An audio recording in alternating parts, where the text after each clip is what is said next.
Before I started using this framework, I was distracted, unfocused, undisciplined, constantly putting out fires, constantly feeling like I was winning some battle, but not my battle.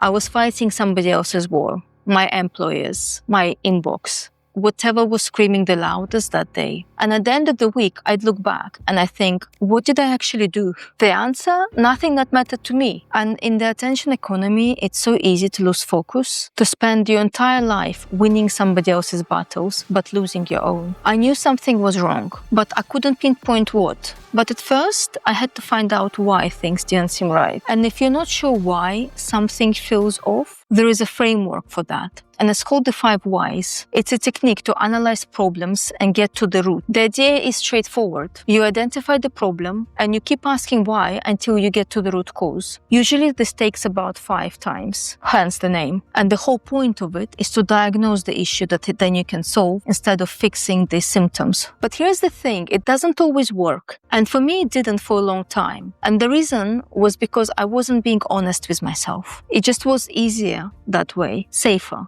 less uncomfortable, but that's what kept me stuck. So let me give you an example of when I actually implemented it. At one point, I could never sort out my own stuff, and I'm talking about my job, my personal finance, heck, sometimes my wardrobe. And why was that? Because I was tired. And why was I tired?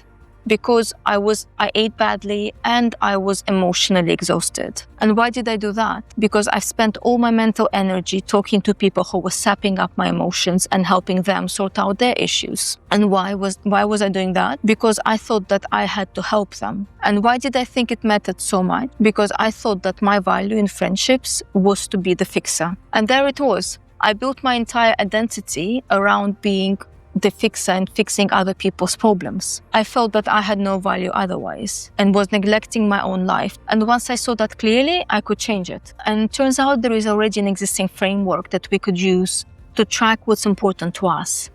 It's called the Balanced Scorecard. I first learned about this when I was training for management accounting. It has 4 quadrants, but you can have as many quadrants as you want, and the companies use it to make sure that they track what's important. The 4 perspectives that they're using are the financial health of organization, understanding the customer and their needs, internal processes that drive efficiency and quality, and learning and growth that companies require to continue to operate in their market. Well, we're not companies, we're people. I don't have internal processes, at least not the ones that I want tracked. So I adapted this for my situation. And this raises the next question. How do you work out what should be on your scorecard? What matters to you? Not what society says, your friends say, or your employer says, but you. And I found this tool that helped me figure it out. I learned about homework for life from this book called Storyworthy. And the idea is simple.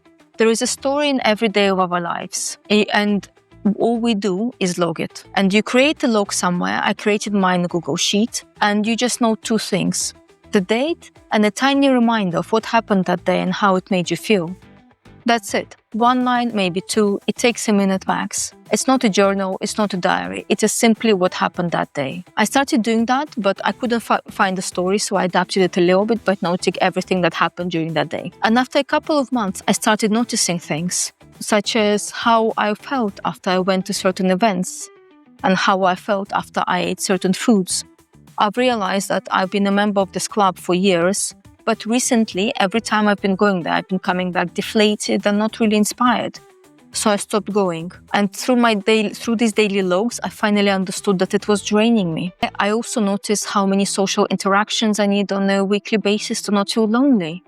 And it's a lot more than I anticipated.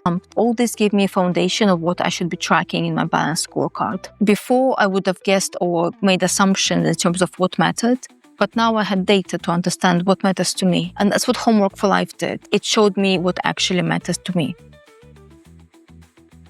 You probably already know most of your sections, and some of them would be similar for many of us, such as health, finances, connections, whether it's family, relatives, or friends. But if there is something you're not sure about, start logging. 1 line a day. I did mine in Google Sheets, like I said, and it took basically no time. So that's the exciting part. It's actually deciding what to measure. And then how to measure is the next step. And usually we would use RAG, which is red, amber, or green. So red when you're off track, amber when you're semi on track, and green when you're doing well. Because otherwise it's very difficult to say if you're winning or losing. I'm going to show you my scorecard and how I came up with things for me to track. My first section was money. When you're first starting out, it's tempting to track everything. Every possible number, every data point, everything. And I work in a department that literally tracks numbers for a living. And let me tell you, it gets messy very, very quickly. Usually it's either too time consuming, so you stop doing it, or you end up tracking contradictory metrics, so you don't know which one to focus on. So here's what I would recommend. Start simple. For money, the only thing that mattered to me was whether I was on track of where I wanted to be. If yes, it was a green. If it was close, within 10%, it was amber.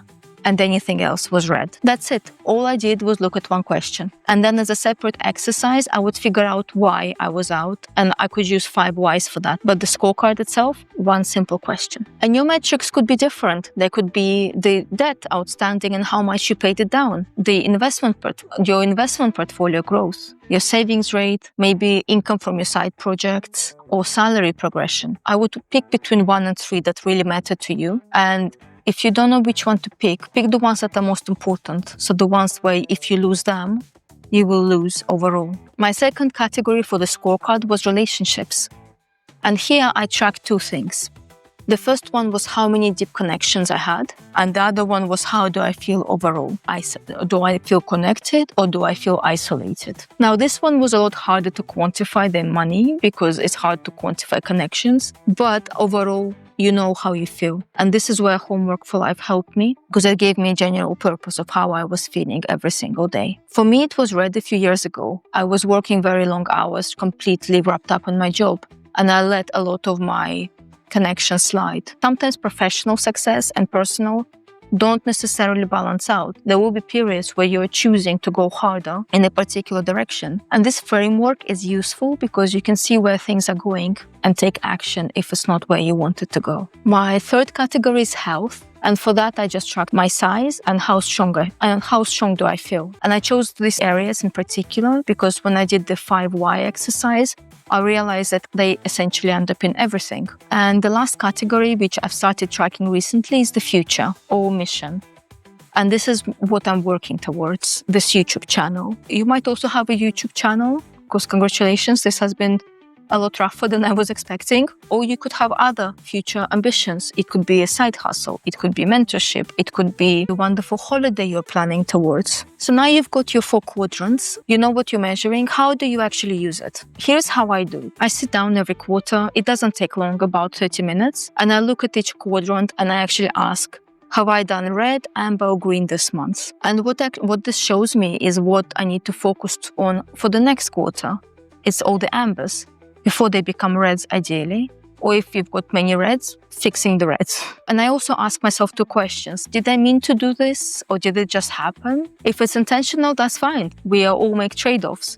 But if it's accidental, maybe it's time to change something. And the last way I look at it is to see what can I do next quarter and try one action every quarter that brings me closer to my goal. So now you've got the framework and you can build yours. So here's your action plan.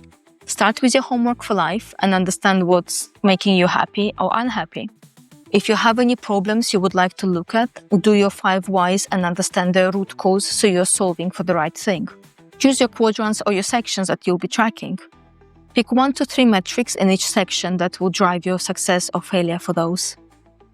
Do your first assessment, see where you are now, and put some time in your calendar to review this in the next quarter.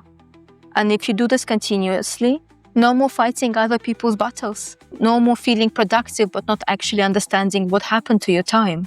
No more being pulled around the place. So give it a shot.